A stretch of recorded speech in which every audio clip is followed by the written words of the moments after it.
Apabila kau sayang bukan jodohku,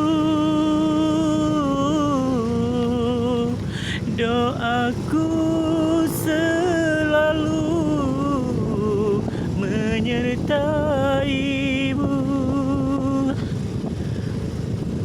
Apabila kau sayang hidup bahagia,